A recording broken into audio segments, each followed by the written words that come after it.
Hey everyone, just want to say thank you to everyone who has been listening to the videos and or stories.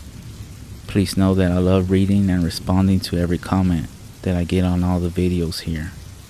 Special thanks to Fenericio and Monica on becoming the first official channel members.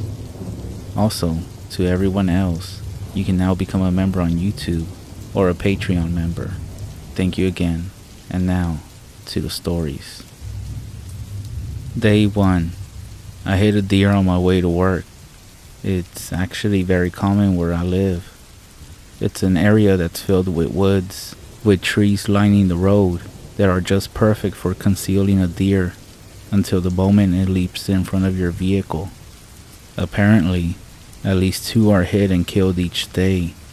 My cousin and grandparents have all done it, quite a few times actually. So I guess it was a matter of time before I did. I was already running a few minutes late, putting off leaving as much as I dared. I opened the garage and stared at the black tree silhouetted while I slipped on my shoes. It's spooky, waking up at 5 a.m. to a pitch black world. I reversed the car, turning as I backed up to make a turn in my driveway. I didn't even bother to look back, 'cause obviously there's nothing ever there. On top of that, I know my own driveway. Well, I thought I did. I cussed and braked. That was either the low stone wall in front of the garden or something else, most likely a deer. I pumped the brake lights and looked through the back window. Nothing. I was already a few minutes late and figured I would either come home to a deer in my driveway or some damage on the house, and I drove off. I came home to none of those things. On the plus side, the car was fine. Day 7. I saw a deer today on my afternoon jog. I work the early morning shift, but have the afternoons off, and I make a genuine effort to exercise daily, no matter how tired or drained I feel. I often see deer hanging out in people's yards or the woods, so it wasn't an unusual sight. What was strange was the injury on her back right leg. It looked broken, with dry blood coating her side. I felt a stab of pity, but the way she was watching me made me more uneasy. She didn't flinch, stood like stone and stared. Despite the heat of my run, my skin was cold. At the end of the block, I glanced back to put my stomach at ease, and I saw nothing. Just a neighbor standing over the garden bed, staring back at me. Day 12. I've been seeing deer on every run I take. Every morning on my long drive through the middle of nowhere to get to work, my brights catch them on the side of the road. I think that's normal. They don't have any natural predators, unless you count cars. I haven't seen my bloody friend since last week, and I'm assuming she's most likely dead. These deer though, the way they watch me makes my skin crawl. I refuse to let it get to me. Fortunately, I can blast my music and run faster. Anyways, whenever I see deer and check again, the deer's gone. Most likely scared off by the appearance of a neighbor or two who's shown up. They would help, if anything happened. Day 13. Yeah, fuck what I wrote the other day. I know deer are night creatures, but that cannot explain what I saw this morning. I opened the garage. On the edge of light cast by my garage was a massive deer, standing and moving silently in my yard. I jumped for my car and sped the hell out of my driveway. They didn't run in front of me, but they just watched. My hands were slipping on the wheel throughout my drive, and my heart continued to pound at work, and it wasn't the caffeine. As a matter of fact, I have stopped running after work. Day 17. I'm so embarrassed right now. I'm in tears. Since yesterday morning, I've been staying inside the house as much as possible. I was looking out my front window this evening, considering how quickly I can get in my car and through the driveway, when I saw the massive deer again. Only this time, and I know what I saw, there were about 3 people standing with them. I called 911 and told them what I saw out front. 3 police cars, apparently having nothing better to do, showed up, but the people and deer were gone within seconds of me calling. Typical. I spent over an hour with the police. I made it seem like this was the first time I had seen deer act like this. No, I didn't recognize anyone. And no, I didn't want to talk with anyone. I saw the people trespassing and freaked out. The police finally seemed to buy that, and they backed off. Day 19. I'm not sure what's gonna happen next, but please, I beg you, if you ever hit a deer on the road, or come across a deer that has been hit on the road, get out the vehicle and help it, because who knows, one of its friends might be watching you. And if you have hit a deer before, just look out your window tonight, and don't be shocked if you see somebody or something staring back at you. I was supposed to leave for work 30 minutes ago. It's pitch black outside, but I can just make out their inky forms in the woods, circling the light coming from my window. They're moving closer and closer. No one will believe me. I can't prove anything. All that I do know is there's one woman staring directly at my window who's come closer than the others have dared. A woman with a limp and dirty, matted jeans.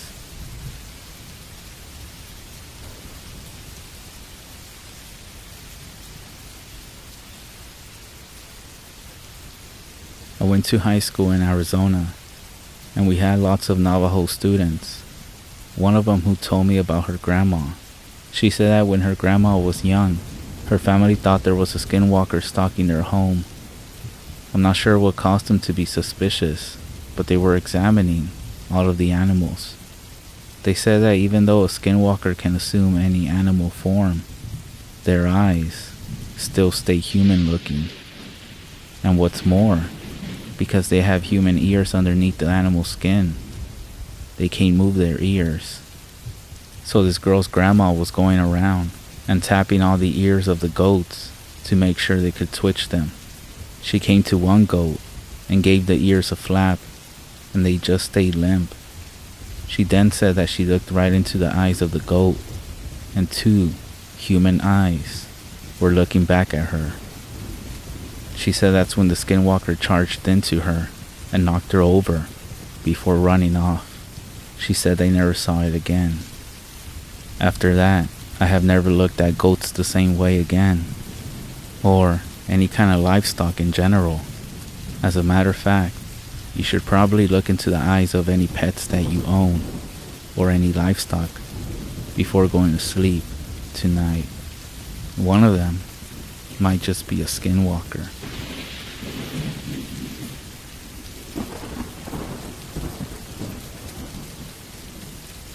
For years, I was the guy you would call if you had a squirrel in your attic. I mean, to a lot of people, I'm still that guy. But over the last 20 years, I have branched out to other less common infestations. Now, I'm the guy you call if there is a haunted doll going through your attic, or a Sasquatch trampling your flower beds. I actually love my job. All the skills I have acquired have allowed me to travel across the country. I have met incredible people, and I have experienced cryptids like few have ever done before. It doesn't hurt that the pay is great, but the stories are even better. I have one short story for you now. It's more of a public service announcement than anything else, really. I have dealt with every sort of infestation from Sasquatches. You spray human urine around the area of sighting, and it will avoid the area. A demonic presence, you need to bring in a priest. Sometimes it can be tricked into inhabiting a lesser creature, like a frog. And jackalopes, it's just a bunny with some antlers. Put it in a cage and give the poor thing a carrot.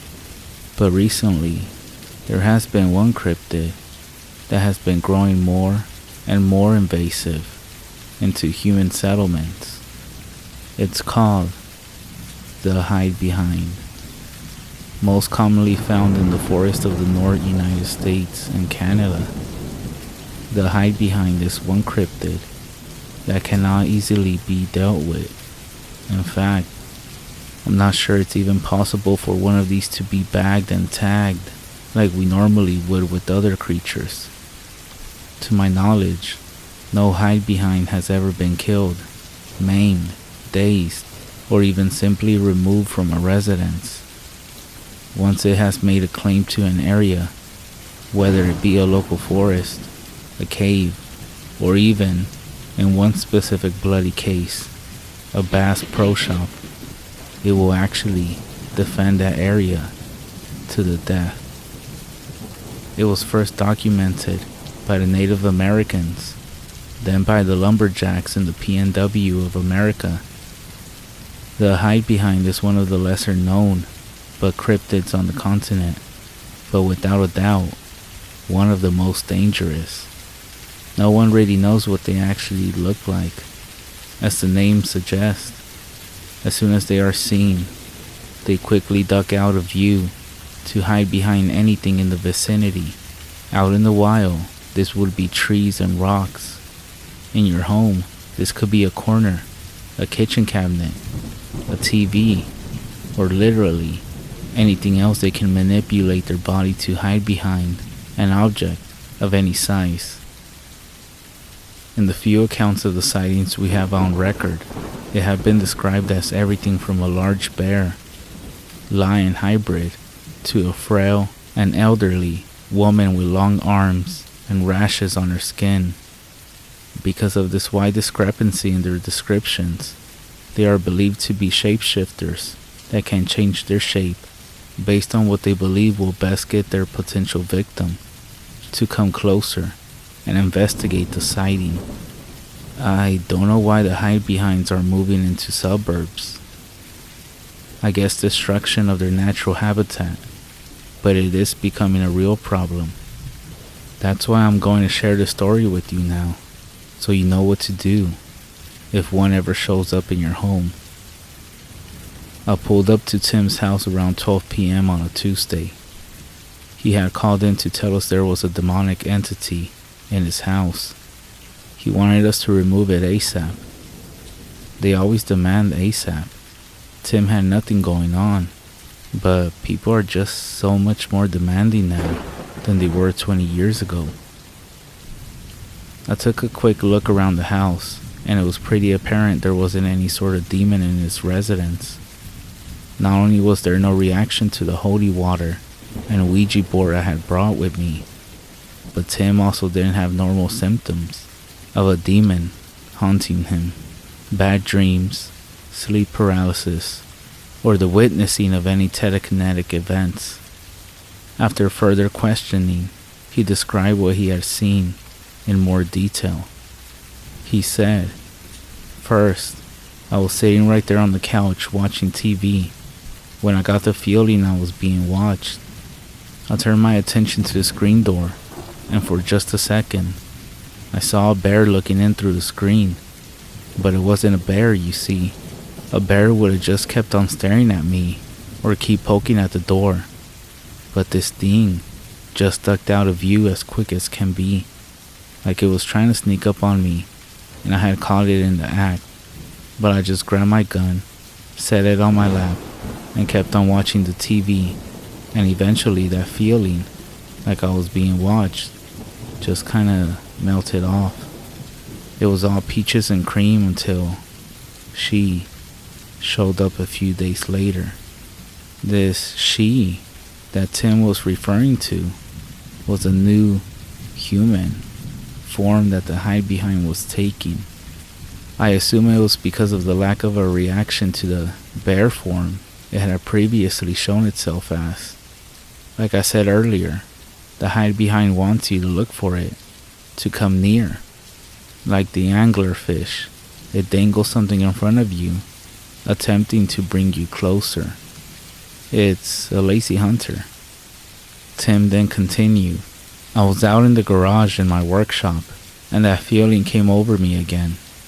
That being watched feeling. I turn around, and I'm looking out the garage door, but I don't see anything. But then out of nowhere, I see a lady's head and shoulder pop out from the corner of the garage. And the second that she sees me looking at her, she pops right back around the corner where she came from. Well, this time, I went looking around for her. So I had seen crazy people, and she looked crazy, and I didn't want her grabbing me. So I gave a wide berth around that corner, and there was no one there. I walked all around the house, and I didn't see anyone, not even footprints. Tell me that's not demonic. It wasn't demonic. It was a hide behind, and I told the man as such. I told him living out here on the edge of town made him an easy target for it. I told him that there really isn't any way to get rid of them or scare them off. I told him he could try to leave his house for a year at minimum, and maybe, with luck, it will leave on its own. But the best bet would be for him to burn the place down and never come back. He didn't like that answer. My family lived in this house for 3 generations. I'm not leaving, and I sure as hell ain't burning nothing down.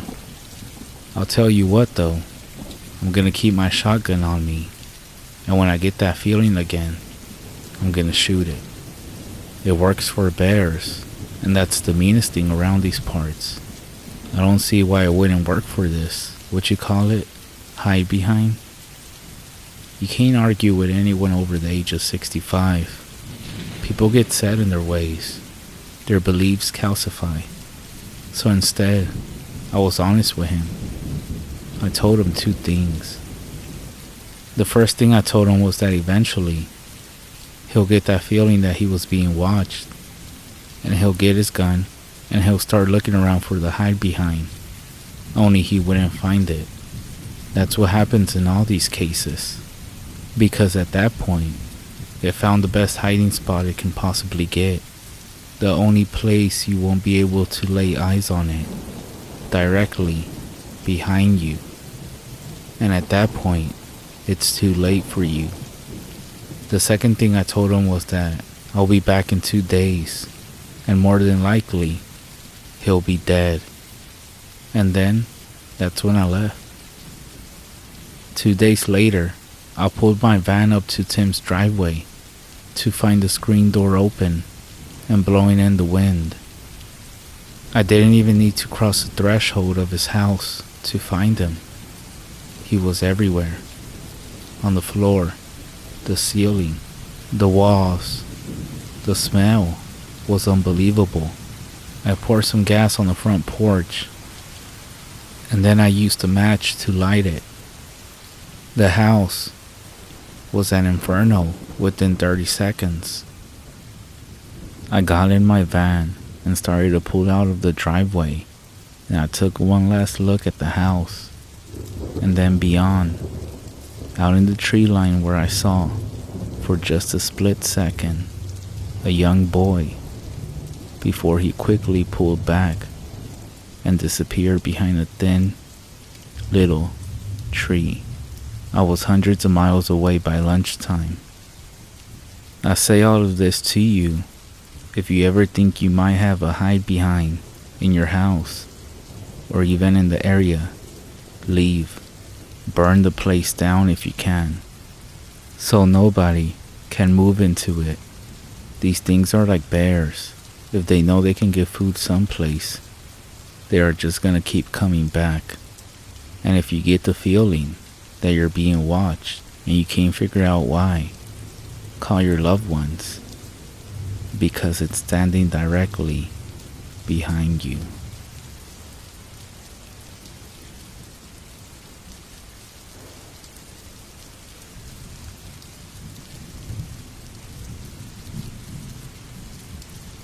I grew up in southeast Utah, near the Navajo Native Reservation.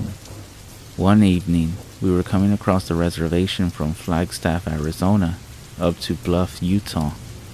And as we are coming across the stretch of highway, late at night, we see this dude standing in the middle of the road, in the middle of nowhere. We slow down, and as we get past him, he runs off into the bush and we don't see him ever again, even though we stopped with flashlights out there. I'm pretty sure this was a fucking skinwalker.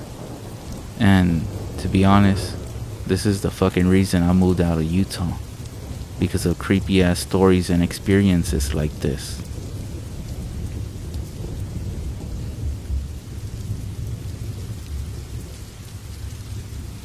I don't know if it was a Wendigo or skinwalker, but I was on a contract hunt and decided to trek through the night. I had strapped on some layers because it was getting cold. I was walking. I began to hear a clicking noise, like teeth clicking against each other, and it sounded like it was behind me, and I flipped from night vision to thermal and turned around to see nothing. I kept following the trail and heard the clicking noise again. So I turned around and even looked in the trees, but I didn't see anything. I eventually got to a clearing, and that's when I heard it, the clicking again, but much louder and faster.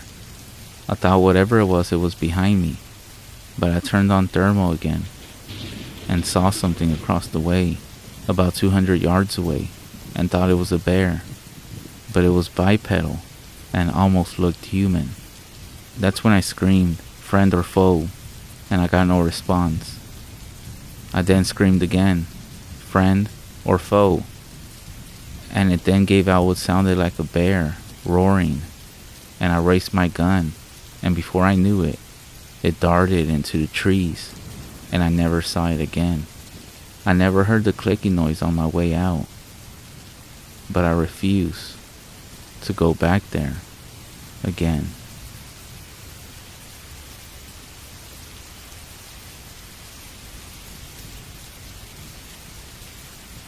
First of all, I'd like to apologize for any grammatical errors.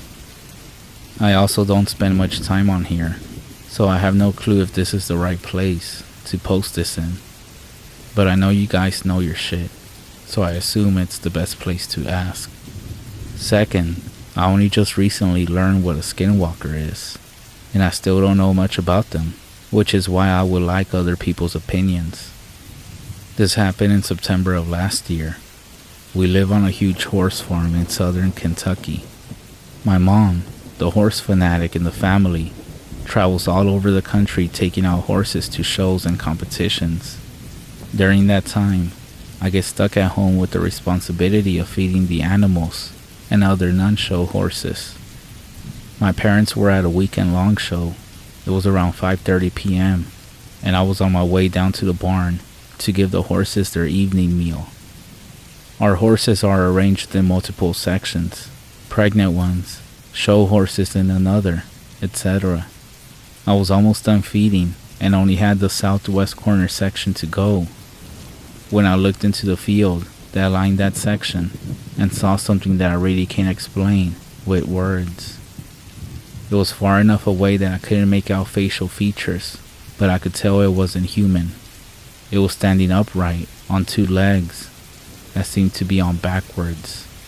Instead of the knees bending the right way, they went the opposite way. The closest thing I can describe it would be like a very thin, hairless horse standing up. I didn't notice any arms, but with how far away it is, I'm assuming they could have just been close to the body that I didn't see them.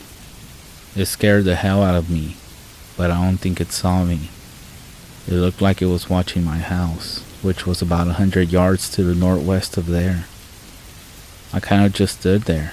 I didn't really know what to do, so I just kind of slowly started backing up until I was back in the barn. There's a small part in the barn where there are a couple of missing boards that you can easily see out of, so I stood there watching it for a while. I didn't want to go back home, Because I was scared it would see me, so I just waited. I waited for what felt like forever before this thing kind of turned around and walked away into the woods. But the way it walked was the scariest thing about it. It was so unnatural. I waited a little bit, then ran back to the house as quickly as I could. The next morning my parents got home, so I didn't have to feed the horses again after that. I have never told anyone about this, but after discovering skinwalkers, I'm wondering what you guys think. If it's not a skinwalker, what else could it be?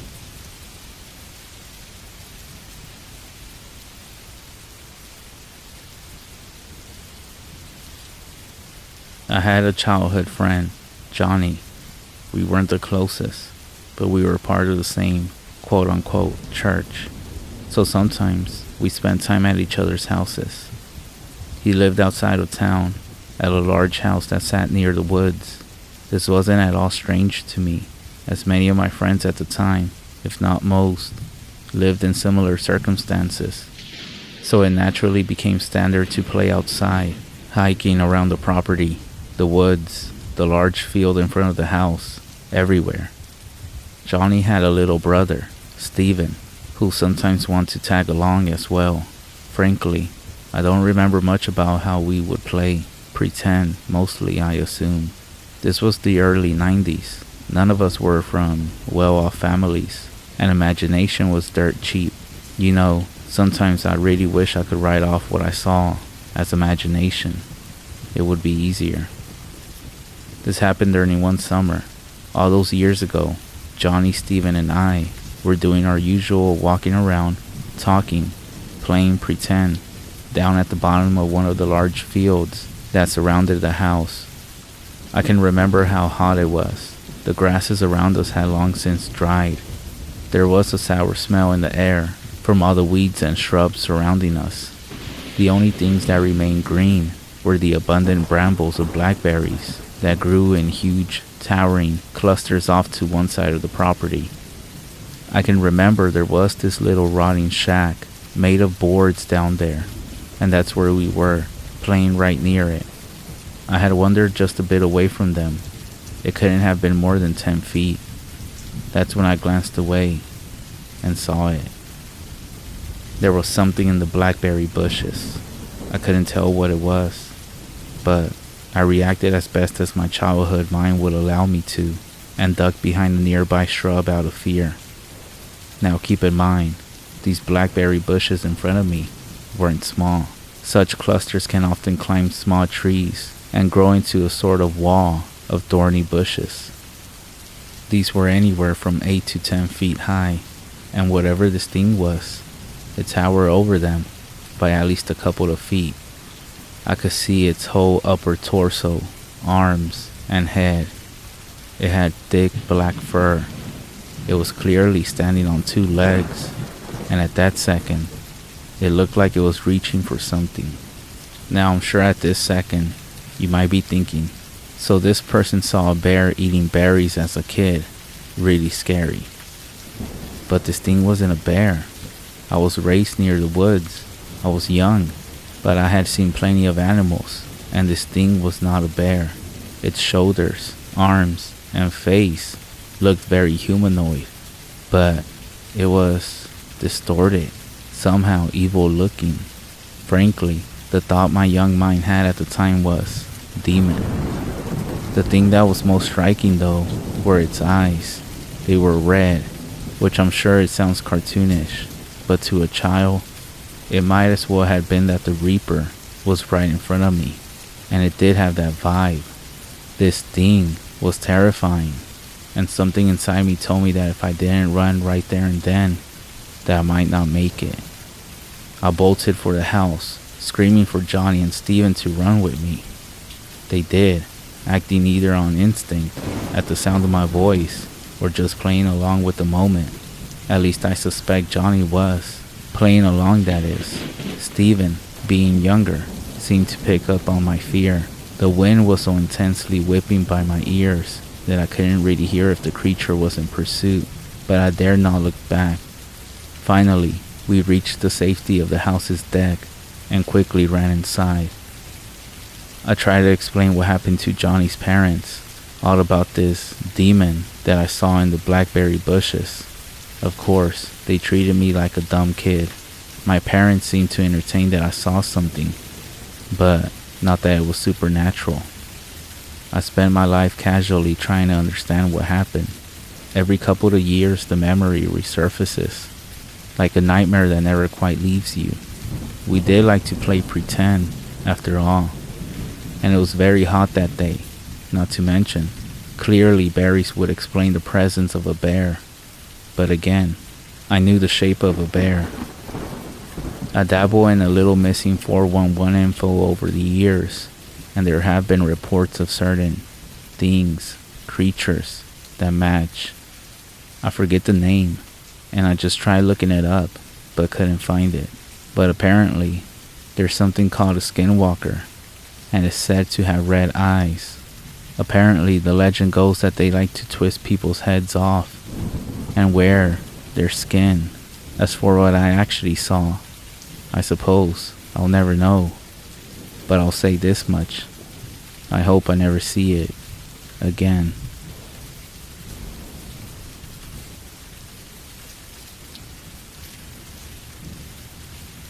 I live right next to a res. I go there sometimes to get gas, since they have the cheapest price.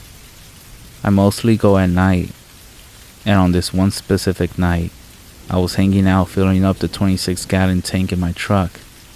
It had just hit the orange light, and I was sitting out there, and all the light I had was the gas station. As I was standing out there, I kept hearing dogs and the noise from the res, but it was just a border of darkness. And to be honest, I just wanted to get out of there. And for the next 10 minutes, I was just sitting there, scared shitless that I was gonna be a victim. I rushed to put the hose right in there and sped off, just thinking about all the things I heard. And now, I have learned that the gas station that I go to, it's actually pretty close to the cemetery around that area. And from now on, I'm gonna go during the day.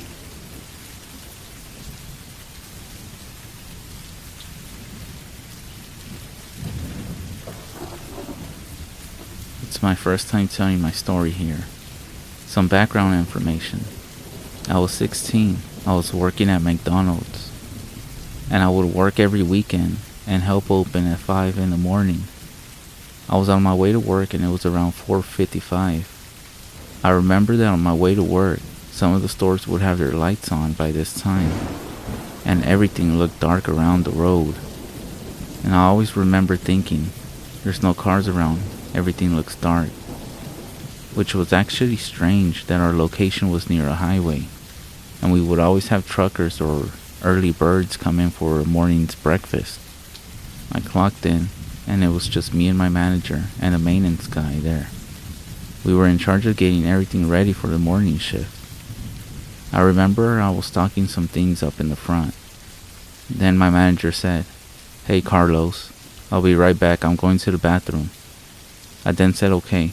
Most of the time when this happened, I was in charge of taking orders and giving them out and everything, which wasn't much because we would have like one car every 5 minutes. So once I was done, I realized that my manager was still in the bathroom, obviously on her phone. So I walked out to the lobby to go see if we had any more cars left. So I turned around to see the opposite way, to look outside to the parking lot. And there it was, a black creature that looked like a man. It was tall, around 6 feet tall. I remember trying to get a better look at it, so I got close to the window to see, and I realized it was just completely black, no form of light passing through it. As I got closer, I got the feeling of more pressure on my chest. That's when I heard my manager coming out the bathroom. As I saw her come out, I quickly looked back, and this thing had disappeared. This really freaked me out, and I never experienced something like that before. I honestly don't know what it was, but according to Google, it could have been some kind of cryptid.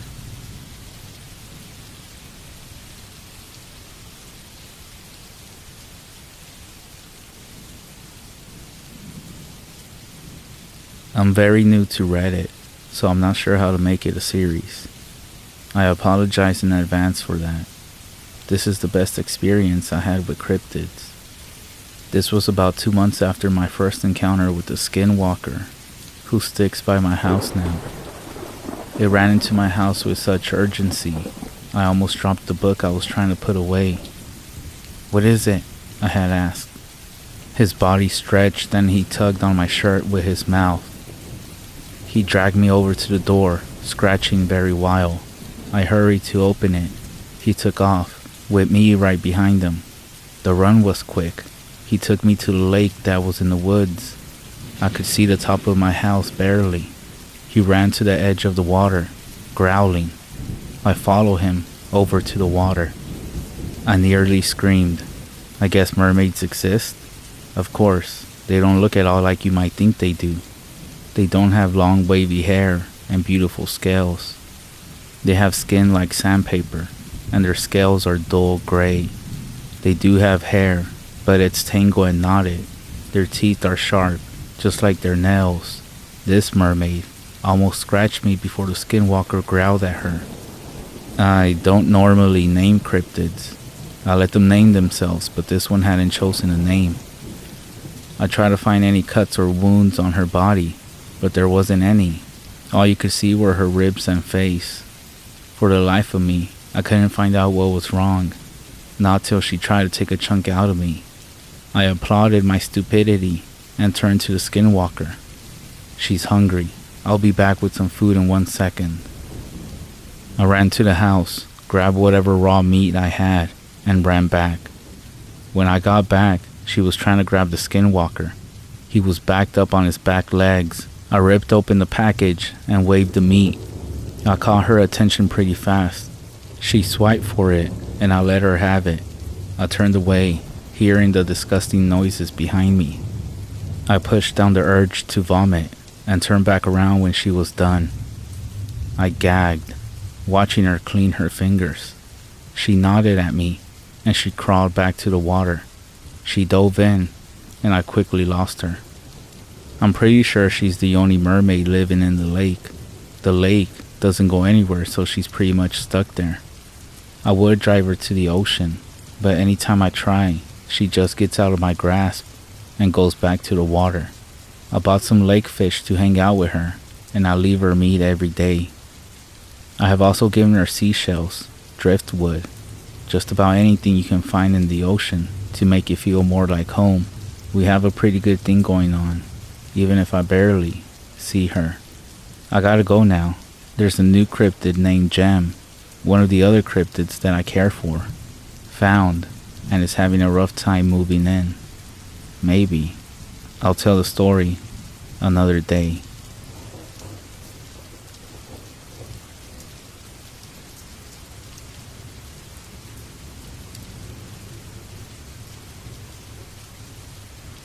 For a few months, I've been having a feral cat that comes to my back porch looking for food.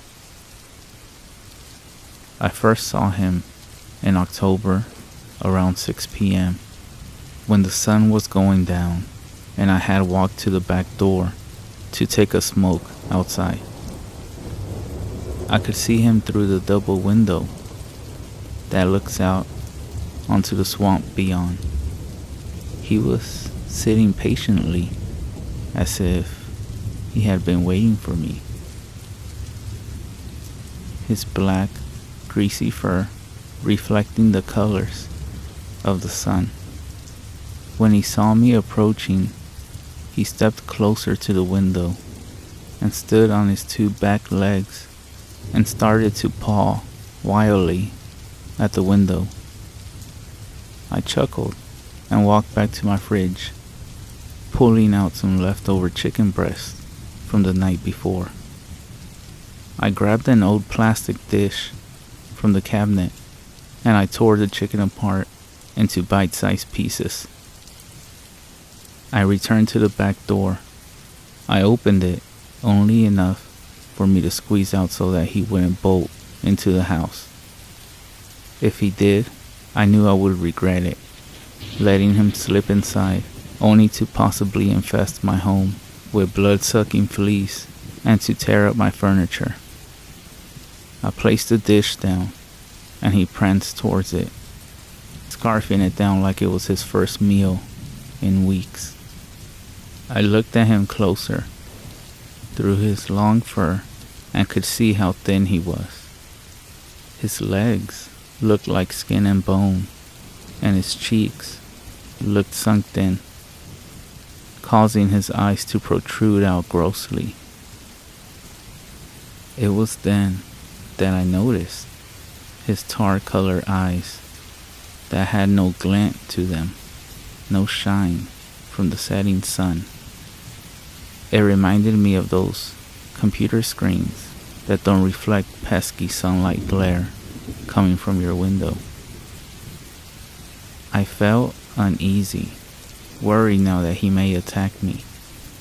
However, he looked at me once and blinked slowly before racing down the porch stairs and disappearing into the wooded swamp.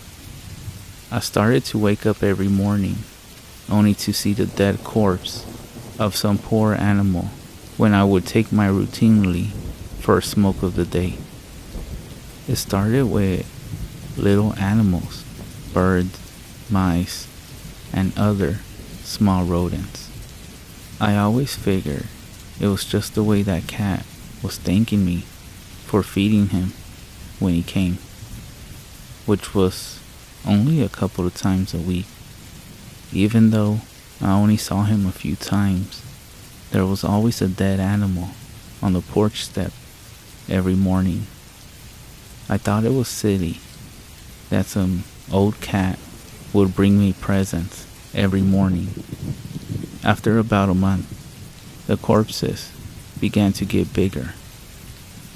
I was finding more bigger rats and the occasional possum.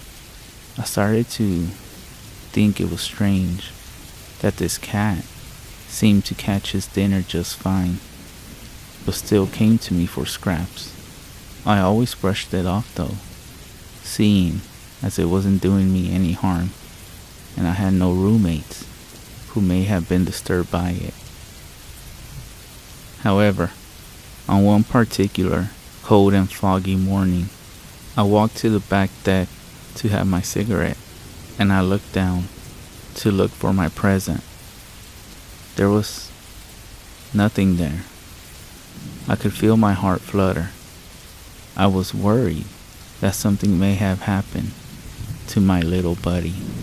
That feeling quickly left, and I felt my stomach drop as I looked over the railing to see my lawn filled with bodies. I placed a hand over my mouth to catch my gasp. The sight was disgusting and a less than pleasant encounter when all I wanted was to enjoy a smoke. After that occurrence, the dead animal started to appear once again on the back deck.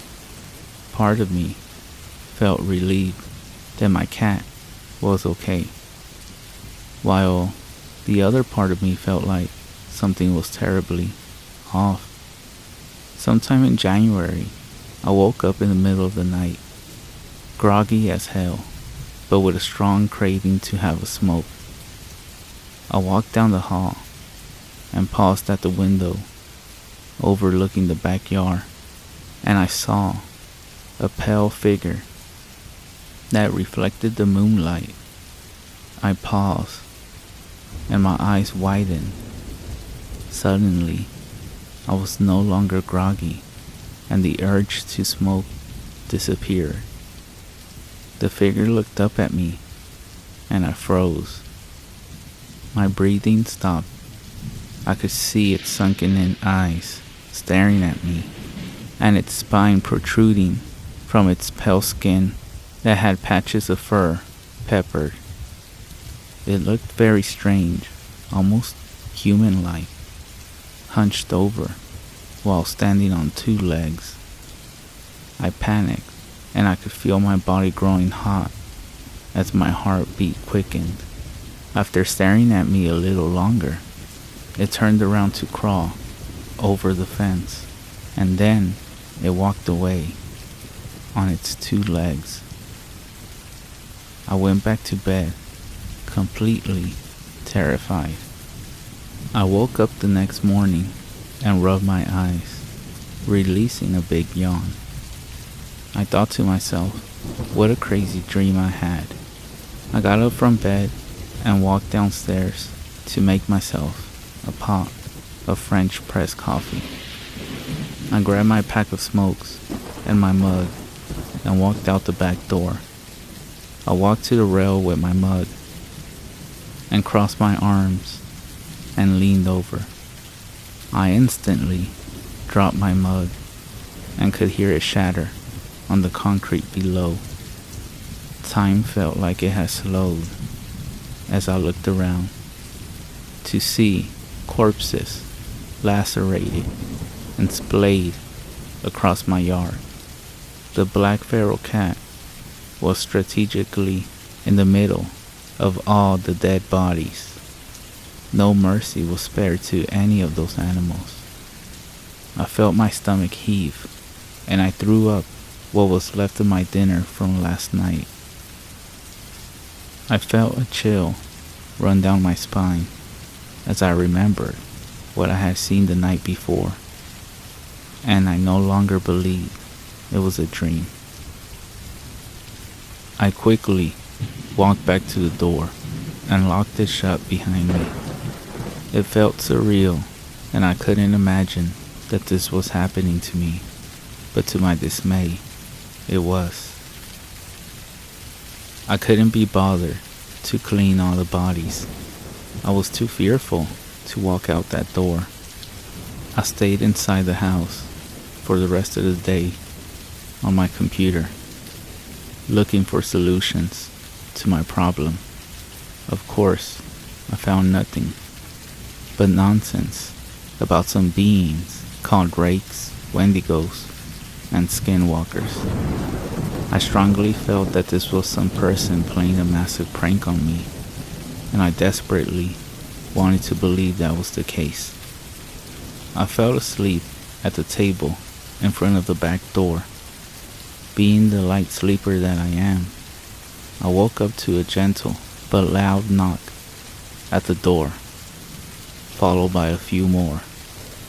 I immediately sprang up and swiveled around. I pulled the blinds away from the door just enough to peer out the window. Nothing. I walked to the window beside the door and shrieked at what I saw before me. The creature I had just seen the night before had pressed its hands and face against the window and was breathing heavily with a wicked smile plastered against its face. I ran to the counter and snatched my keys, running out the front door to dash to my car. As I got in, I began backing out. That's when I saw the creature come around the side of the house, only to stop when it saw me backing away. It then stood up on its 2 legs and gave me a slow wave, showing off its nasty pointed teeth and its disgusting smile. I retreated to my sister's home, which was about 30 minutes away, and I busted through the front door with no explanation.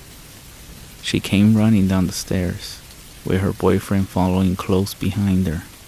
She flicked the lights on and could see how disturbed I looked. Taking me to the guest room downstairs, she told me I was welcome to stay as long as I needed, after refusing to tell her what went wrong. I felt crazy after what I saw, part of me still believing it wasn't real, and another part afraid she would think I was crazy. A few days passed, and I was beginning to feel more at ease. My sister was making breakfast by the time I woke up, and I nodded to her and her boyfriend as I sat down at the table when there was a ring at the doorbell. I went to go see who was there, as I saw my sister was busy and her boyfriend was enjoying a little small talk with her. I opened the door and was surprised to see no one was there. A putrid smell struck my nostrils. I looked down to see the half-rotten body of my feral cat.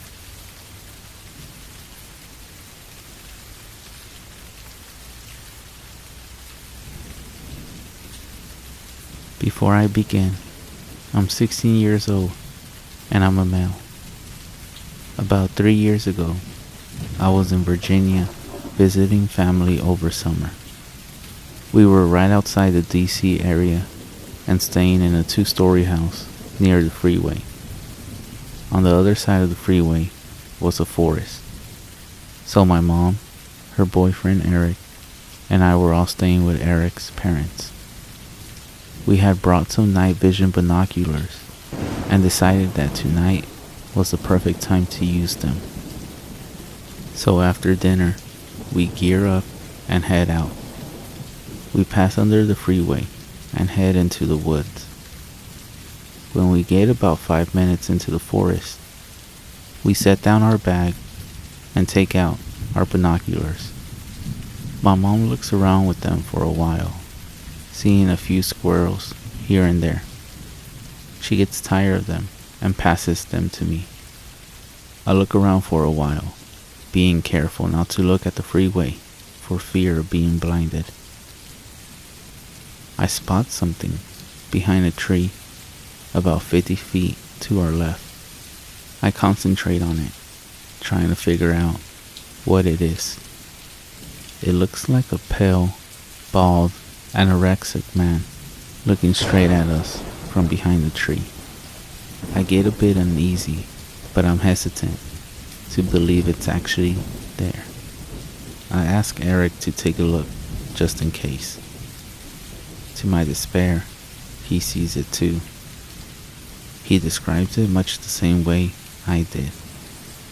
Now Eric, a former amateur boxer, and I train MMA almost every day, but neither of us wants to stick around with that thing. We start heading back to the house, crossing under the freeway. We take another look behind us as a car comes by. All three of us see glowing eyes lit up by headlights on the other side of the freeway. We say, "Fuck that," and head back to the house. When we get back, Eric's parents are asleep, and my mom and Eric go upstairs to the guest room. There's only one guest room, so I have the couch downstairs. I'm a little too excited after seeing the thing in the woods, so I end up staying up all night. Around 3 a.m., I'm watching TV and start hearing footsteps above me. I quickly remember our earlier encounter and panic a little. I try to calm down and tell myself it's just one of the dogs or maybe someone who couldn't sleep. I keep hearing the footsteps for a while until I hear a doorknob jiggle. I find it weird that they're trying to open a locked door, but try to ignore it. They stop, walk around for a few more minutes, and then it's quiet again. I stay up until the sun starts coming up and then pass out. My mom wakes me up and I remember the footsteps from the night before. I describe what happened and ask if one of them got up at any time. She says no, and I think it must have been one of the dogs.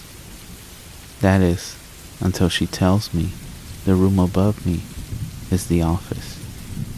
No one was in the office, and the door stays locked at night.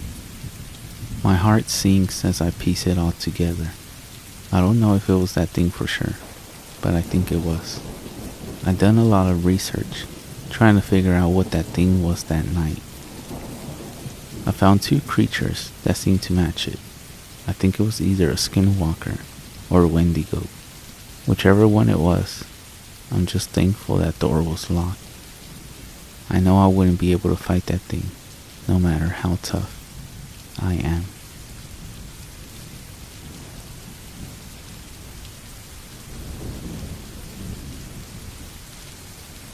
To start the story off, and to give a little insight about me, I'm an 18-year-old female who grew up in Michigan and have lived in the country for as long as I can remember. And just a heads up, this is a long story, so bear with me. Now, back to the story. On one hot summer weekend, me and a couple of friends, including my boyfriend, let's call him Tony, and my older brother, let's call him Brad, decided we were gonna go camping for the weekend since it was such a nice warm week. Tony's parents had owned a cabin surrounded by a huge wooded area with a personal lake and no neighbors for at least 4 miles. But being stupid teenagers, we didn't really think about that. All we were ready for was to party like any normal teen would. Well, after being there for 2 hours, our fun had started. Tony's friends had brought tons of alcohol and weed to last us the whole weekend, so we wouldn't be bored since we had no service and only movies to watch. After it got around 12 a.m. and was pitch black, we had a huge bonfire going. It was a total of 6 people, including me and Tony. As we talked and laughed about upcoming events in our lives, we were so distracted that we didn't notice that my brother had literally frozen his eyes onto one section of the woods. Mind you, we were all intoxicated and high at the time. Eventually, our talking ceased when Tony realized his friend and my brother had an emotionless expression. "Hey dude, you alright?" he asked Brad. Silence. Brad didn't reply or even make any movements that would indicate he heard him. After that, I started to get scared, as well as the other 2 girls there. It took a lot for my brother to act that way.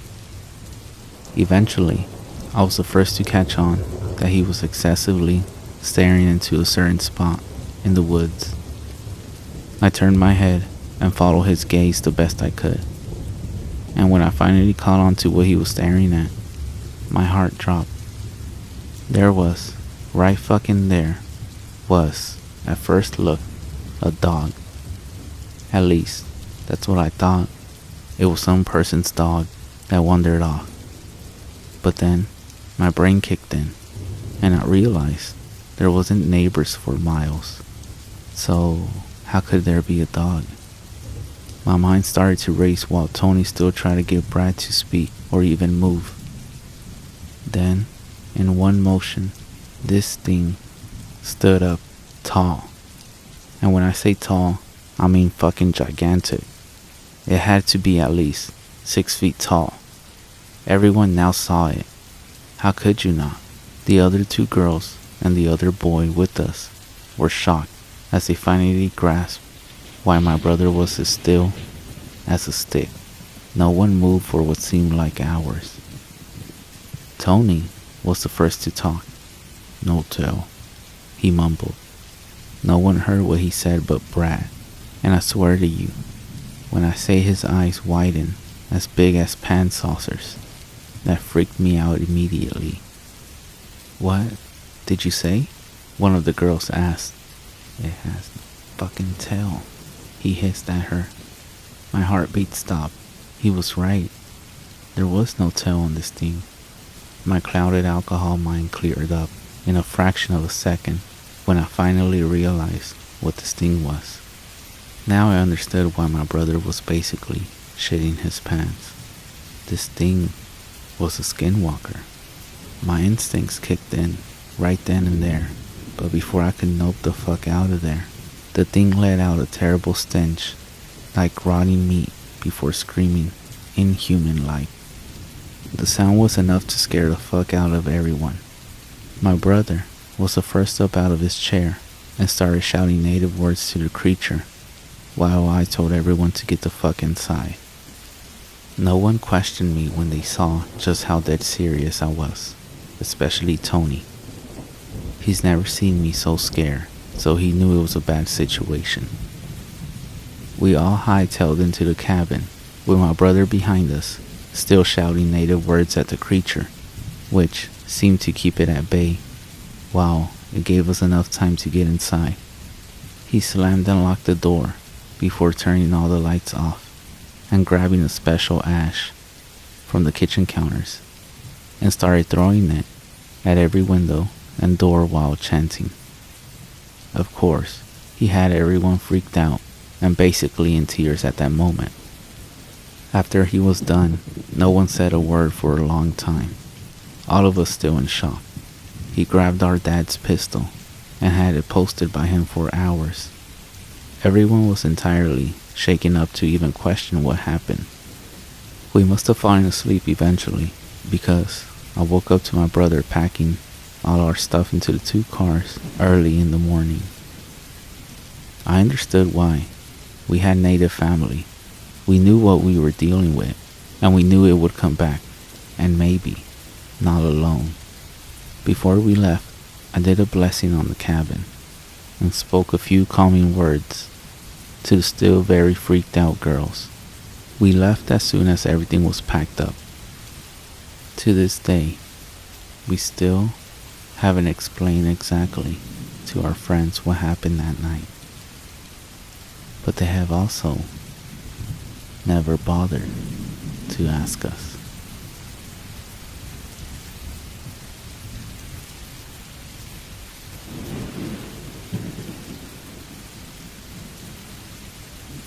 I heard of skinwalkers before, but I always assumed they were the Native American version of werewolves, so I never gave them much thought.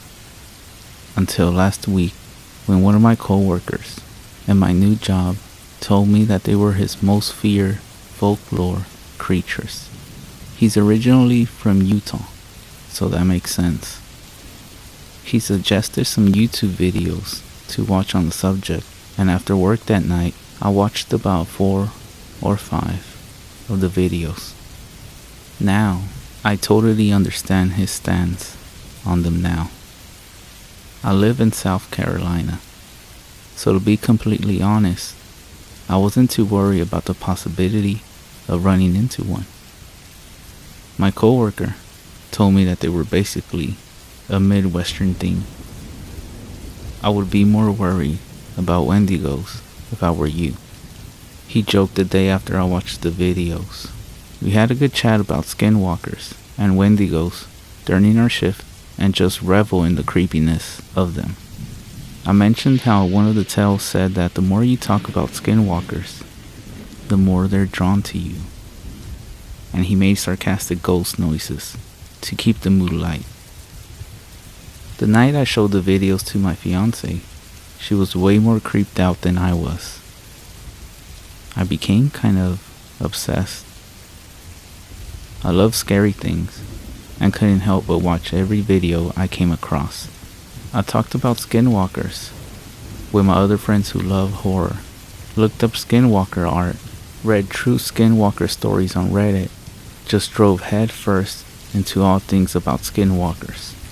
This went on for a few days until I started feeling a little burned out on the subject. I live in a fairly nice neighborhood where all the houses are on one side of the street. On the other side is land that used to belong to the local elementary school. The building is on the next street over. So basically, it was like the school's backyard or whatever. However, the school shut down about 30 or 40 years ago, and the county just let nature reclaim it. So, directly across from my house is an old chain link fence and just overgrown woods. 2 nights ago, I was smoking a cigarette and I heard some leaves rustling across the street. I didn't bother looking up from my phone. I live across from the woods, so it must have been a deer. The rustling stopped, then it started again, and it sounded like whatever was over there. was running back and forth along the fence line, panting like a dog. This, however, caught my attention. There had been a few cases of rabies in my town because of a strange dog that was running around in the middle of the night, and it was definitely something I wanted to keep my eye on. I look up from my phone in the direction of the sounds, and they just stopped. It was like the thing knew I noticed it. I strained my eyes trying to see what it was, but it was obscured by the overgrowth. I didn't look away. Must have stared at the spot for at least a minute. It didn't make another sound. Didn't move. So I knew it was still there. A chill ran down my spine, and I began thinking of every Skinwalker video I had watched over the last week, and I felt sick to my stomach. I quickly put out my cigarette and went inside. The next morning, I took my dog out for a short walk. She's a pug zoo named Honey and is like my child. Me and my fiance taught her that pee-pee poo-poo means it's time to go outside to potty. It's the cutest thing. Anyway, this particular morning, I take her out to the front yard to do her business. She pees and then walks around sniffling for about 5 minutes before walking to the side of the street and sitting down.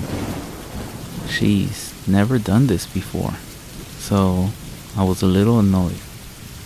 I tugged on her leash lightly and tried to bring her back towards the house. "Come on, honey, gotta poo-poo." She didn't budge. This dog could be stubborn sometimes, but this was something else. She tugged back against the leash and just stared across the street, sniffing the air occasionally. It was then at that moment that I realized she was staring at the exact spot that I had heard the thing the night before. I got goosebumps, and I quickly picked her up and began walking back to the house. As I got closer, I noticed something on the ground by my front steps. It was one of the Halloween decorations my fiance had put up on our house. Plastic black roses with plastic eyeballs and spiders on them. The stems were wire, so they can be wrapped around things to keep them secure. This flower was torn apart. Something had come into my porch, taken down the flower, and torn it apart, leaving it in the front of my steps. I picked up the flower and threw it away. I didn't tell my fiance. I didn't want her freaking out. The rest of the day went by uneventfully. That night, I told my coworker about what happened, and he looked a little concerned, but brushed it off. He said what I heard was most likely just a dog, and the flower was most likely knocked down by the wind. I had my doubts. As I was walking to my door after getting home from work last night, I heard some panting as the night before, and the clicking of claws against asphalt. I turned quickly to see a dog that looked like a brown mangy bull terrier hauling ass down my street. The street is about 40 feet away from my front porch, so I couldn't get a great look at it, but I could tell it was only running on 3 legs because one looked mangled. It turned quickly and darted into the tree line across the street through a part of the fence that had been pulled back. The fence wasn't like that earlier in the day, and that's when I noticed that the dog didn't have a tail. I almost threw up. Skinwalker legend says that when they take the form of an animal, they never have tails. I tried to rationalize it to myself. Maybe it just had a stub tail that I missed because it was running. However, I immediately went inside. My fiance was sitting on the couch petting Honey. She could see I was upset and asked me what was wrong. I told her nothing, just almost got clipped by a car before I pulled into the driveway. She got up, hugged me, and cursed the person that almost hit me. She then asked me if I could take Honey out for pee pee poo poo because she had been creeped out by all the spooky videos we've been watching and didn't feel comfortable going outside at night by herself. Honey perked up. She ran to the door and looked between me and the door all excited. I stared down at her for a moment before agreeing to it. I'll just keep her close to the porch, I thought. We walked off the porch and she quickly tried to walk to the street. I tugged on the leash and she tugged back. She eventually moved to the edge of the porch and peed. After she began walking around sniffing, I told her the usual line. Come on, honey, gotta poo-poo. She huffed at me, sniffed around some more, and eventually started pooping. I was on the edge the entire time we were outside, but being around her helped me calm down just a little. Then I heard it from across the street. Come on, honey. My voice, in the exact same tone and inflection as I had just said it. It sounded staticky, like an old radio broadcast, but it was definitely my voice. Honey then stopped what she was doing and stood alert. She looked over to me and cocked her head. Come on, honey, gotta poo-poo. Again, my voice called from across the street.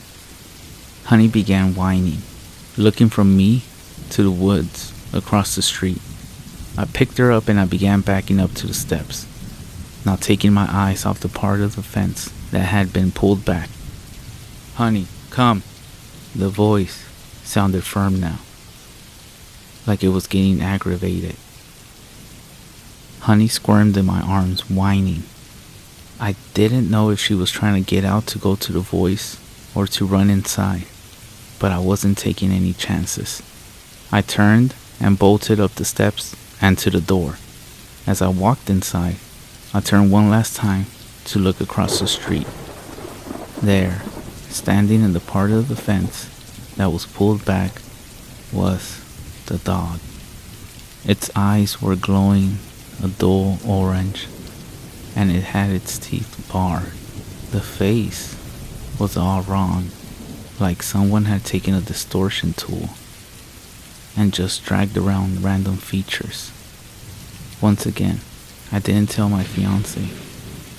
Stupid horror movie cliche shit, I know, but I really didn't want her losing her shit. I just told her there's a strange dog running around the neighborhood, so to not take Honey out at night. Later that night, after we had gone to bed, I woke up to the sound of footsteps pacing back and forth outside my window.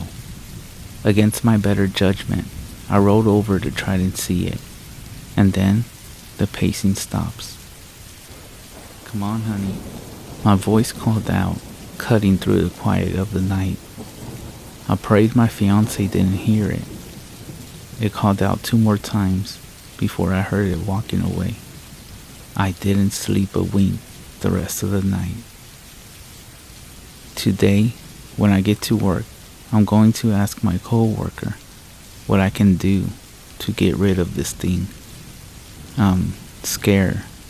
I don't think there's a way. But if anyone knows anything, please let me know. Come on, honey.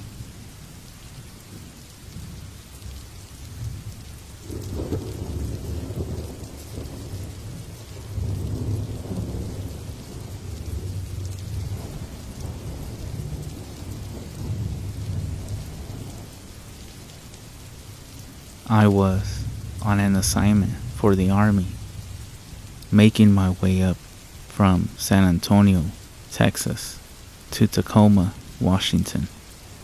It was a long drive, and they gave me 6 days to report to my new unit, but I didn't mind. I love road trips. There is nothing like the freedom of exploring the world by yourself. The first day of my journey, I planned to get as much driving in as possible so I could spend a few days in Utah. a sort of mini vacation, you could say. This was January, and the days were short, so maximizing the amount of daylight I had was crucial.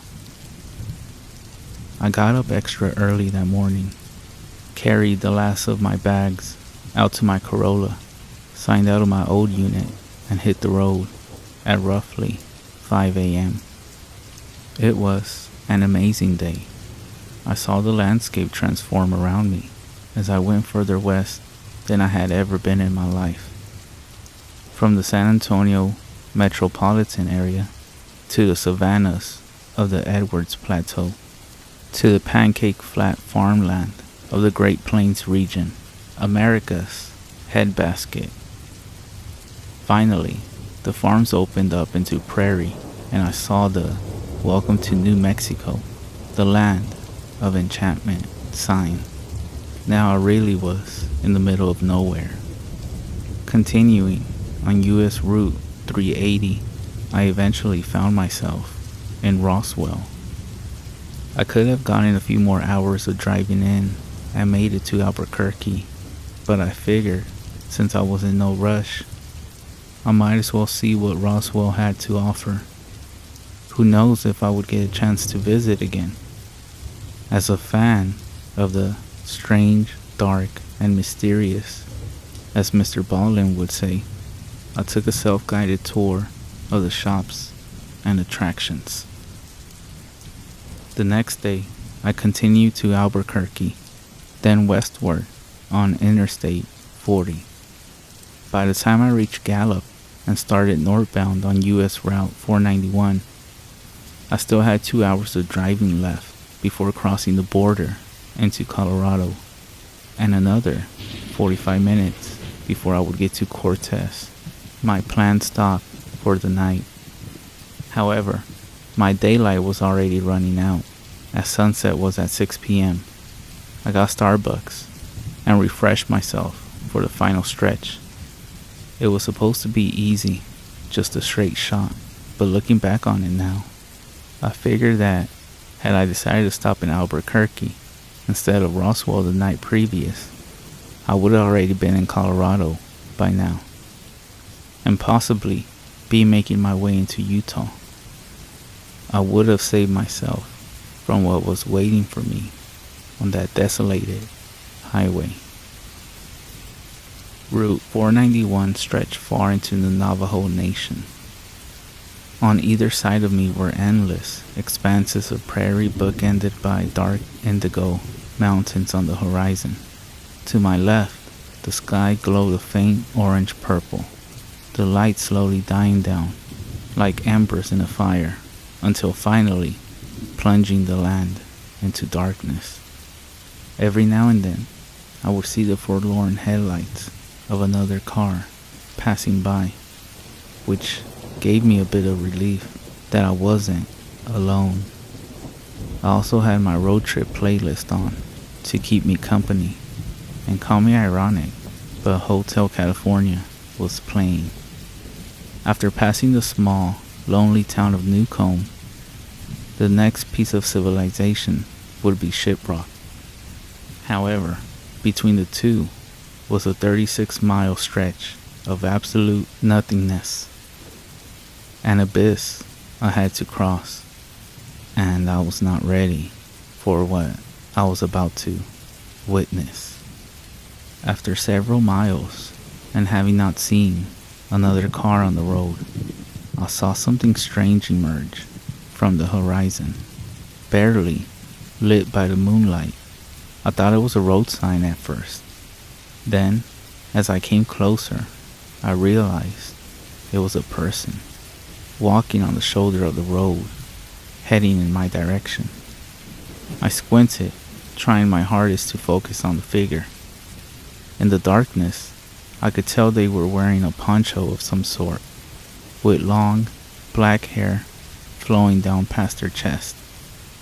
Who could be walking out here, all alone, at night, I thought.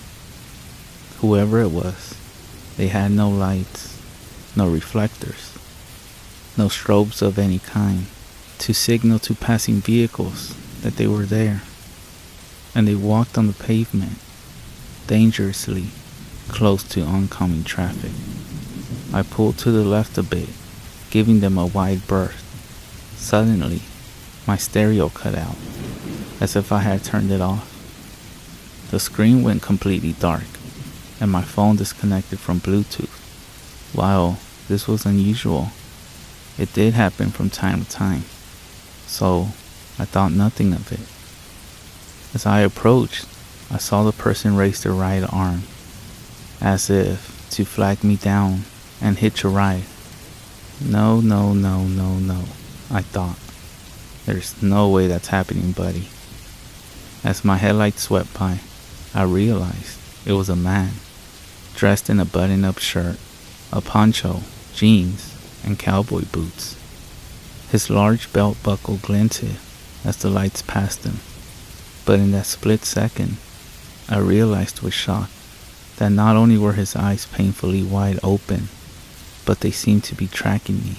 Somehow, he was able to see me through the glare of my headlights and look me dead in the eyes, not breaking contact until I passed. I was shaken for a bit, but my nerves gradually subsided. My stereo turned back on, and my music continued playing. I brushed everything off as simply my imagination. The darkness and the shadows playing tricks on my mind. Besides, the man was behind me. I figured he must have been drunk. Indian reservations, sadly, had high rates of alcoholism. I looked in my rear view mirror, and he was gone. I couldn't see him. Maybe he's too far behind me? No, that couldn't be. It must be too dark. Maybe. I drove on, trying to figure out what just happened, but at the same time, forcing myself not to think about it. Just when I thought I had moved on, I saw another shape in the distance. Getting closer, I realized it was another figure. Another person walking alone at night? There's no way. They walked along the shoulder of the road, swaying back and forth. Slowly, I could make out that this person. Then, I saw what looked like long black hair reaching down past the chest. No, there's no way. It was a man, the same man. But how? The man raised his arm again, trying to flag me down.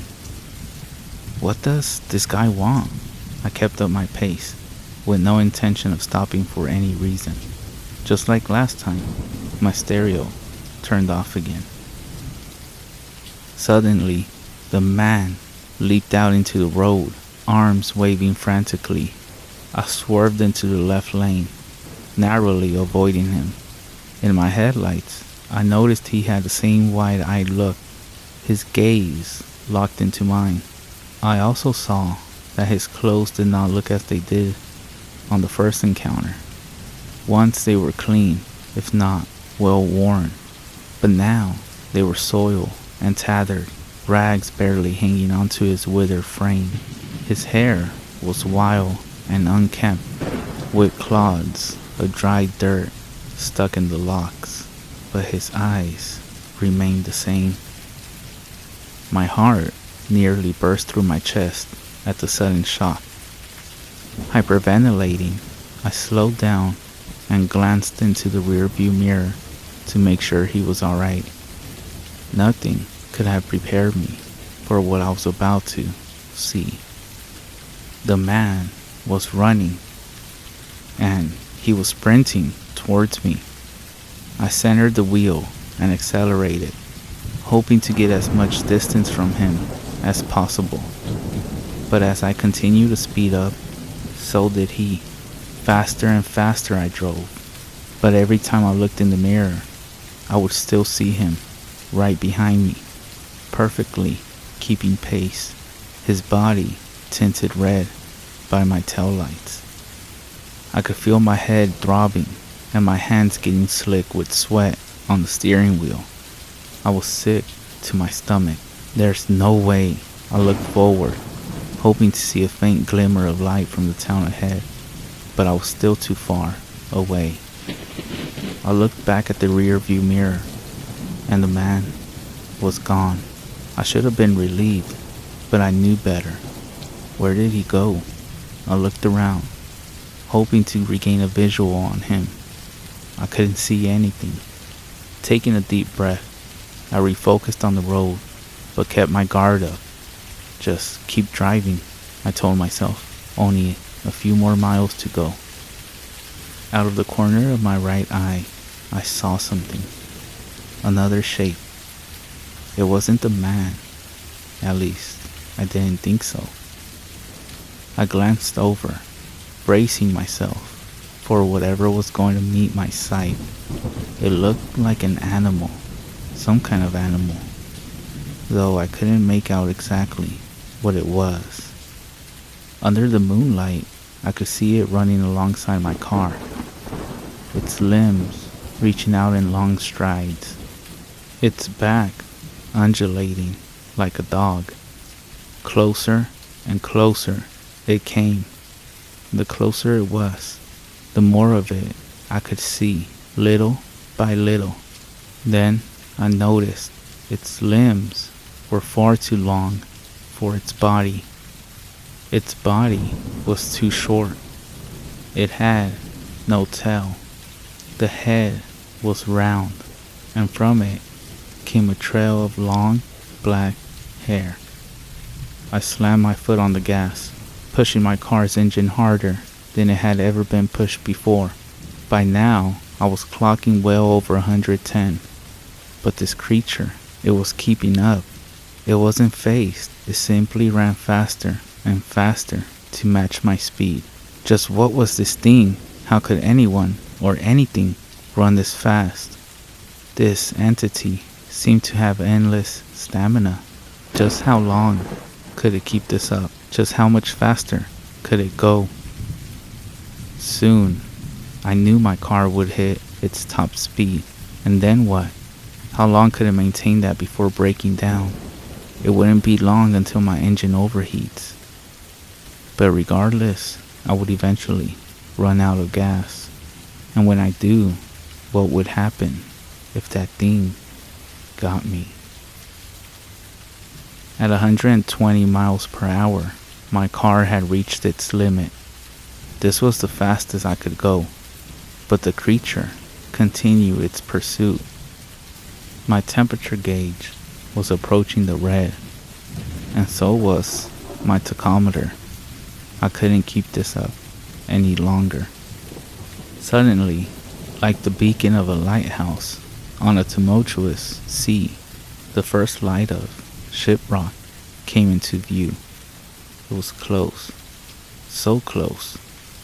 If I could just go a little longer, I could make it into town, to safety. I pressed on. I fixed my eyes on the lights, growing brighter on the horizon. They bloomed outwards, glimmering in the night air. Though it was a small town, it was a sight for sore eyes in my situation. Looking in my periphery, I saw the undulation of the creature's spine as it kept pace with my car. But now it was slipping away, steering far and further from the road. It suddenly hit me just how hard my heart was beating. Beads of sweat dripped down my face. I looked over. The creature was gone. But this time, the feeling of dread had also gone with it. My stereo once again turned back on, and as my music resumed, I took a breath of deep sigh of relief. I let off the accelerator. This man, the creature, whatever it was finally gone for good. Having white-knuckled the steering wheel the whole time without realizing it, my hands were extremely sore, but I was glad to have made it through. A week later, I told another soldier in my unit about what I experienced. Being originally from Albuquerque, She was familiar with the Native American legends of the Southwest. The conversation steered towards a certain creature that she would not dare speak the name of. She also told me that the highway I took was well known for all sorts of paranormal phenomena. Google what Route 491 used to be called, and everything will make sense. Be careful out there.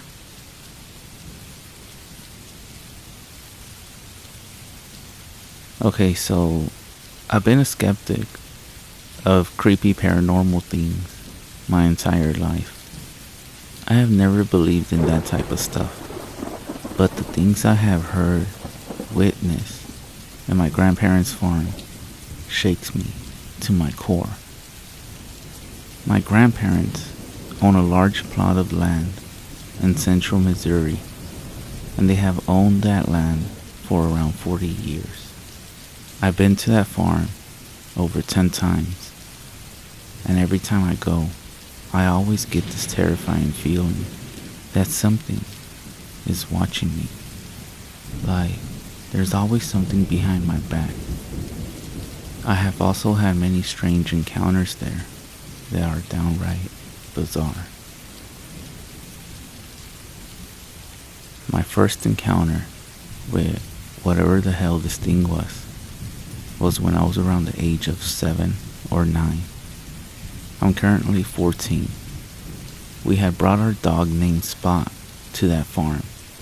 He was a silver lab who I loved dearly. I was exploring the forest behind the house, just enjoying the summer breeze, when my dog started growling. A deep, sinister growl that I had never heard him make. I turned around quickly to see what he was growling at, but I couldn't see anything but forest among more forest. While my eyes were scanning the area of where my dog was growling, some animal shot out of the brush so fast I could barely see what it was, and before I knew it, it was gone. I sat there for what felt like an eternity, absolutely flabbergasted by what I just witnessed.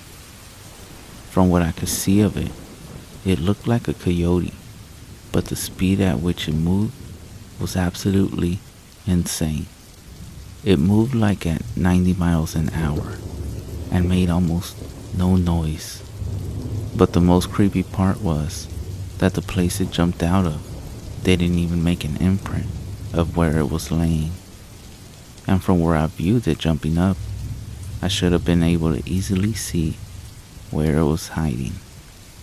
Shocked by what I witnessed, I just decided that was enough and went back inside the house. My second encounter happened when I was around 10. I was visiting the place, and like usual, I was getting the feeling I was being watched.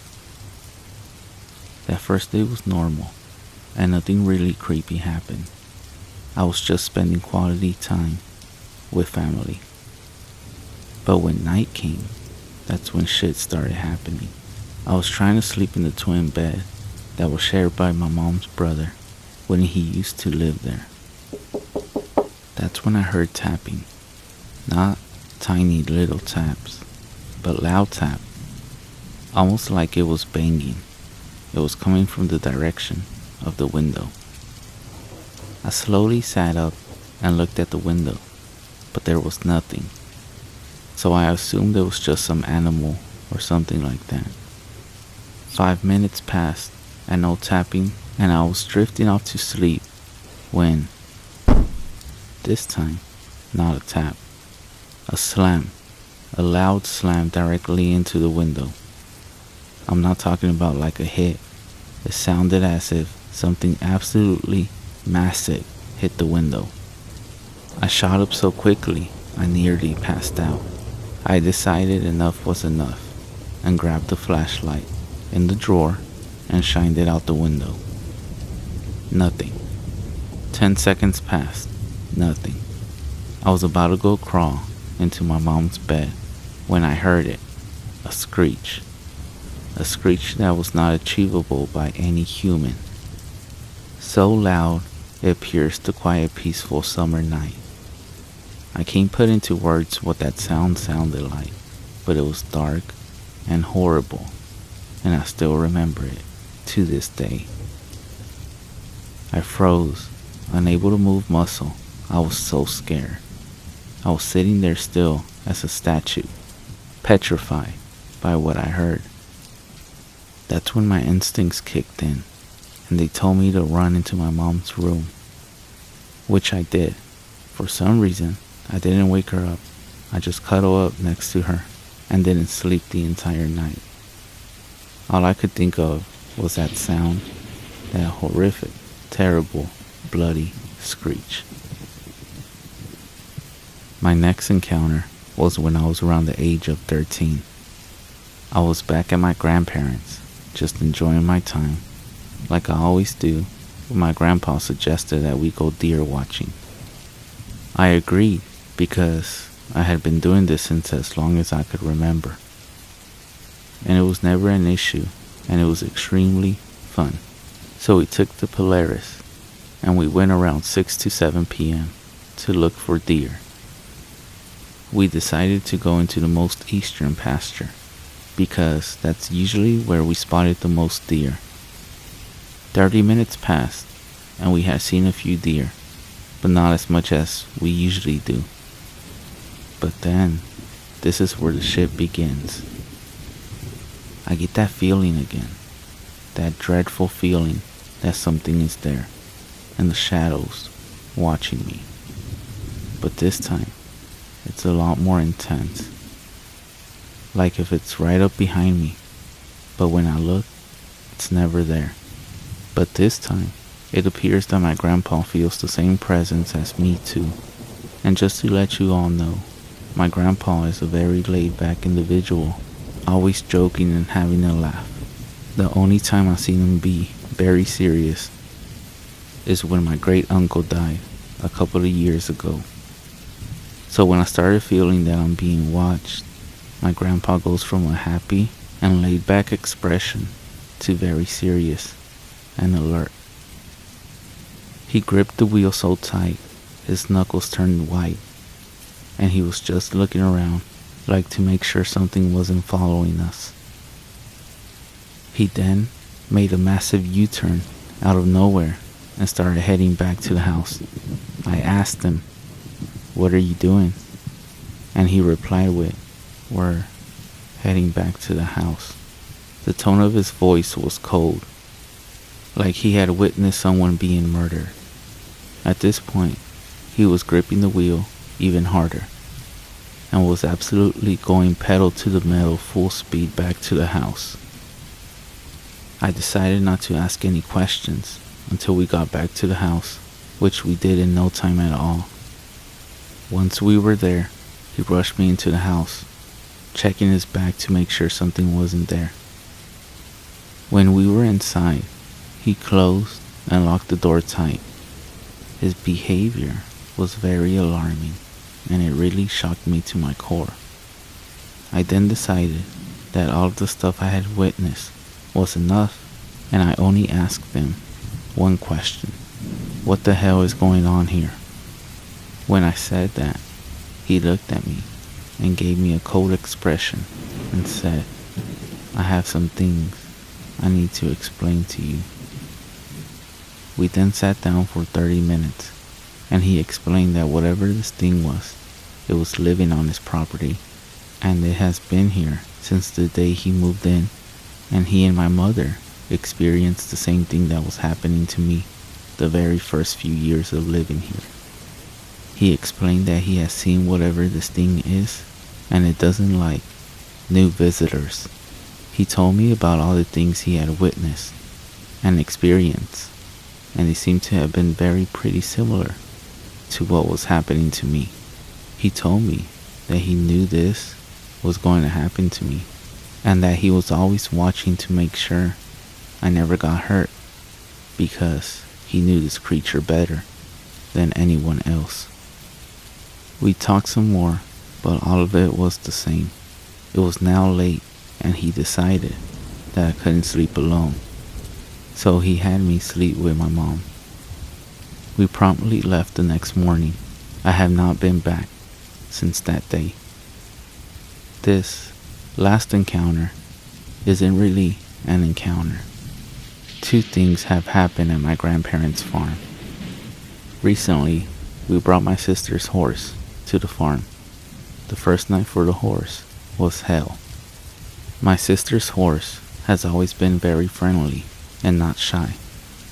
But the first night of my sister's horse being at the farm was bizarre. The next morning, my grandpa woke up and was doing his usual chores and went to go feed the horse.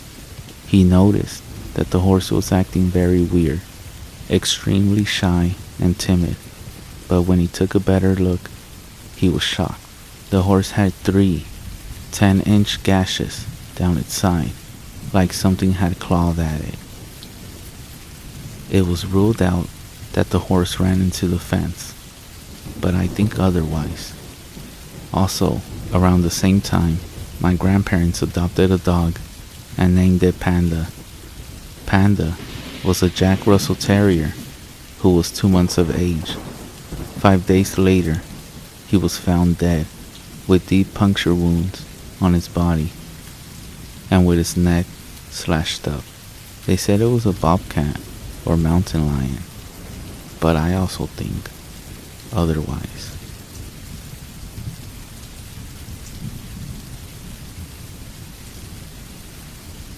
Super creeped out by my experience I had over the weekend and curious what others think. I was driving through a rural part of North California, 30 miles from the nearest town. As I was driving down the road, a deer ran out in front of my car. I had no reaction time and I hit it at 55 miles per hour. It ripped my bumper off and the bumper was dragging under my car. I pulled over and called my dad for help. I then get out to look for a deer in the road. I know it was dead because there was blood sprayed all over my vehicle and I hit it square on. I walked around 20 to 30 yards away and I got an overwhelming sense of being watched. I couldn't find the deer, so I turned and speed walked back to my car. It was around 7 p.m. and it was extremely dark. No other vehicles were driving by, no street lights, and barely any cell service. My dad was over an hour away, so I called a friend who lived a little closer, and he started on his way to me. While I sat in the car playing on my phone, I began to hear whistling and murmurs outside my car. I got chills, and the hair on my arms and neck stood up. There was one house to my right, but I didn't see any vehicles in the driveway or people moving around inside. I was on the side of the road by myself for 45 minutes and would occasionally hear these noises. I'm not sure what or who it was, but if anyone has any ideas, I would love to hear. I'm freaked out and I'm now scared of being outside in the dark by myself. Thanks.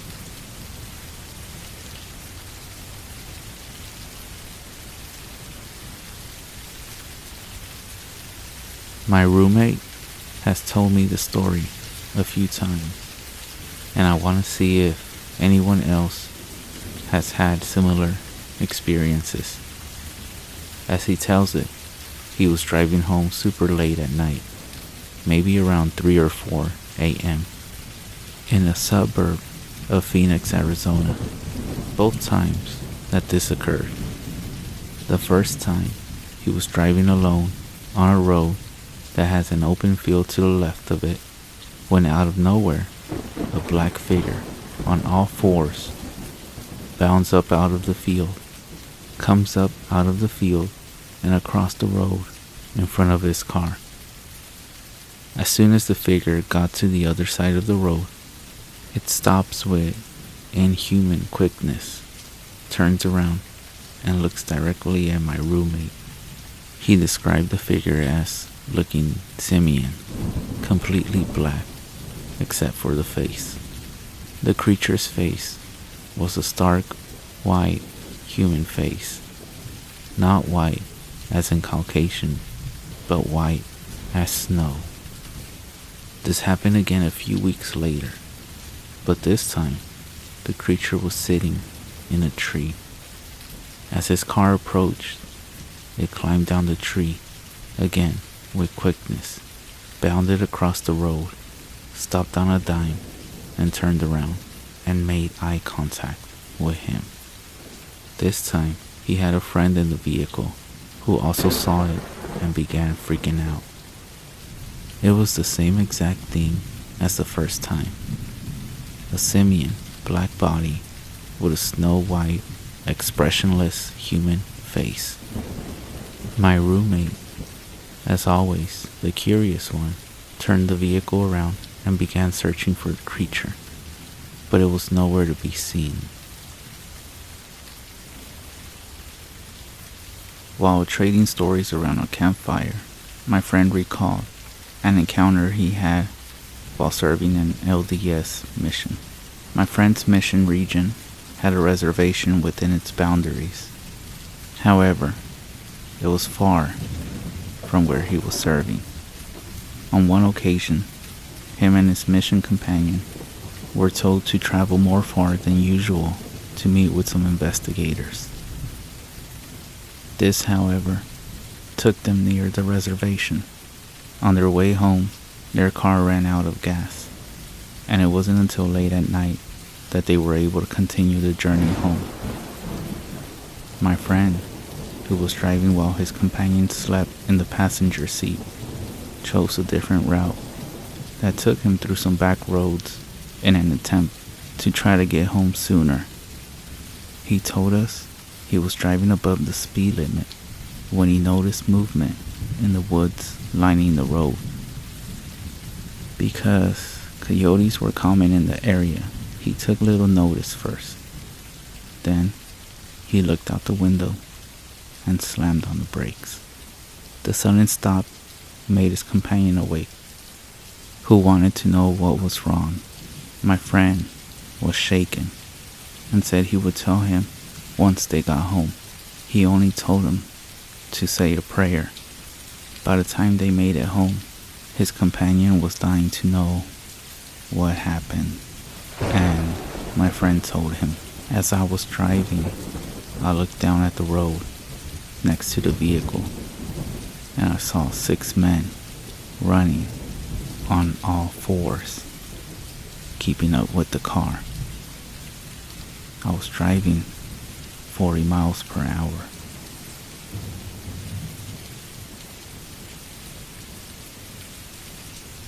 This is my father's story, written from his perspective. When I was about 11 or 12, we lived in a small house made of mud and stone. A lot like our house now. It was 2 of my brothers and I in the house.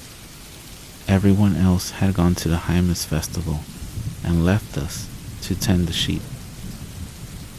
We were getting ready for bed when we heard the dogs going crazy outside, thinking it was nothing more than coyotes howling in the distance. We screamed at them to be quiet. We began to fall asleep, and the dogs would not be quiet. Somehow, I was able to go to sleep for a few hours. Then, I woke up very late in the night. It was very quiet and still in the house, except for my brother snoring. I then realized I needed to use the bathroom, so I woke up my brother to take me to the outhouse in the back. He teased me about being scared, which I was. We went out with our flashlight to the outhouse. The dogs then began with their crazy barking out in the brush, going from one place to the next. My brother went first, and I waited outside for him. While I was waiting, I tried to follow the dogs with my flashlight. Then, there was a very loud whine from one of the dogs. Everything went quiet again. It was way too quiet for that time of the year.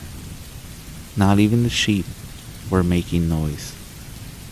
Suddenly, I heard a few of the dogs by the truck. When I looked over, there was this man. He was unbelievably tall, leaning one arm on the cab roof of the truck. He was looking at the dogs for a little bit, and then suddenly kicking one of them, making them scatter in different directions. The thing then looked up at me, and I saw its face. It had a pure white face, like a full moon, two burning red eyes, and a slight smile that was pure black. I could not move or make a sound. It began to walk towards me with long strides until it finally towered over me. All I began to see was dark red, like the color of the blood when you cut the throat of a sheep. I kept getting deeper and deeper into its eyes. I could faintly hear my brother coming out of that outhouse. With this, the thing looked up at him. Reality came rushing back to me. I noticed that my brother was too distracted with his buckle to realize what was going on. I also noticed that this thing had long hands, hovering just inches from my head. Its skin was black ash, and he smelled like a bloated, dead animal in summer. I was still unable to move or speak. The Skinwalker began to move towards my brother. Finally, noticing this figure, my brother became paralyzed, as I was. Closer and closer it drew, reaching an arm out towards my brother's head. When something finally snapped in me, I became unbearably angry. I broke from this trance and lunged at the Skinwalker, raising my arms like a wild animal and baring my teeth at it. A growl came out that I never knew I could make. I became more and more angry at the thing that was trying to hurt us. It kept that smile at first, but the angrier I got, the more the smile faded. Finally, with everything I had, I began to make this primal roar at it. It fell backwards and ran away into the night. Looking back at me, its eyes were dim and dull, its smile now long gone. The next morning, the family returned home from the festival. After telling the story to my parents, they quickly hired a medicine man.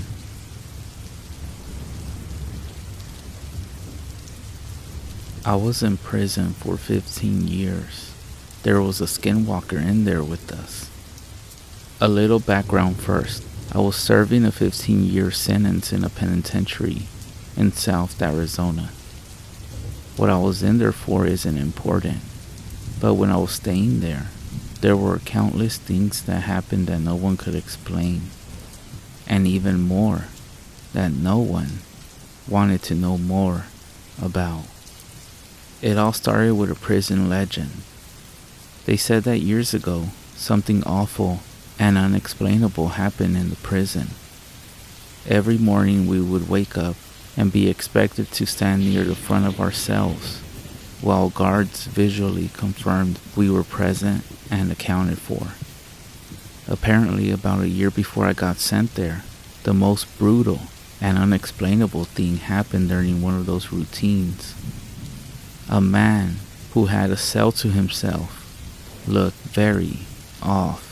When the guard saw this, he pulled over another guard to help him check it out. They found it wasn't actually the prisoner they were expecting at all. It was a totally different man. And this man was wearing the skin of the other man over him. But apparently, it looked like a real monster. The scariest thing was that the guy wearing the skin was not an inmate. They had no idea how he even got into the prison. What's worse is that they couldn't even figure out who the hell he was. He wasn't documented anywhere.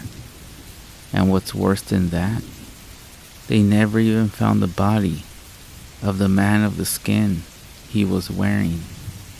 Pretty scary stuff, I know. And I realize that's not the go-to definition of a skinwalker. But that's what the prison called him, the Skinwalker. It didn't help out that the guy never talked apparently. Anyways, that's what started the whole Skinwalker superstition around the yard. Apparently, the guy got shipped to a different spot about a month after it happened, and just about everyone here felt all the better for it. I heard about the story on the second day of my stay. Hell of a story to hear, to place in your home for the foreseeable future. Now, onto the real shit though. Sure, that guy was the Skinwalker, but all he did in the long run was get an old Navajo inmate to tell everyone about actual skinwalkers. It seemed like a lot of the prison culture actually revolved around them.